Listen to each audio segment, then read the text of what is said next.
ரீசெண்டாக Korean serial ஒன்றுத்துலேருந்து ஒரு scene பார்த்தேன். இந்த ஹீரோயின் வந்து கோமாலேருந்து எழுந்துக்கிறாங்க. எழுந்துக்கும் போது அவங்களுக்கு ஒரு பவர் வருது. என்னன்னா, எதிர்க்க வரவங்க மேலே வந்து ஒரு ஹார்ட் சிம்பிள், அது பக்கத்தில் ஒரு நம்பர். அவங்களுக்கு எவ்வளவு இவங்க மேலே கேர் காமிக்கிறாங்கங்கிற குறிப்பிடுறது அந்த நம்பர். ஸோ முன்னாடியே பாய் ஃப்ரெண்ட் உட்காந்துட்டு இருக்காரு. பார்த்தா அந்த ஹார்ட் சிம்பிள் பக்கத்தில் 9ன்னு இருக்கு.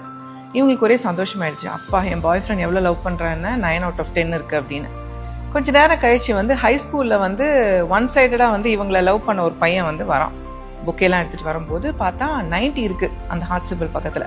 அப்போ தான் இவங்களுக்கு தெரியுது, it's out of 100 the mark, not out of 10ன்னு. 2 பேருக்குள்ள சண்டை வந்துடுது, ஸ்கூல் ஃப்ரெண்டுக்கும் இந்த பாய் ஃப்ரெண்டுக்கும். அது என்னடா சத்தம்னு சொல்லிட்டு டாக்டர் உள்ளே வராரு. டாக்டர் தலை மேலே ஒரு ஹார்ட் போட்டு 30 இருக்கு. இவங்களுக்கு ரொம்ப டிசப்பாயிண்ட் ஆயிடுது. டாக்டர் கூட 30 இருக்கு, தன்னோட பாய் ஃப்ரெண்ட் வந்து வெறும் 9 தான் நம்பர் இருக்கு அப்படின்னு. இந்த மாதிரி ஒரு டூல் நம்ம எல்லாருக்கும் இருந்தால் நல்லா இருக்கும்னு நினைக்கிறீங்களா இல்லையா? ஆக்சுவலி வந்து கடவுள் வந்து நமக்கு யார் நல்லது செய்கிறாங்க, யார் கெடுதல் செய்கிறாங்க, யார் நல்லவங்க யார் கெட்டவங்கன்னு கண்டுபிடிக்கிறதுக்கு ஒரு டூல் வச்சுருக்காரு. அந்த டூல் பேர் தான் கஷ்டகாலம்.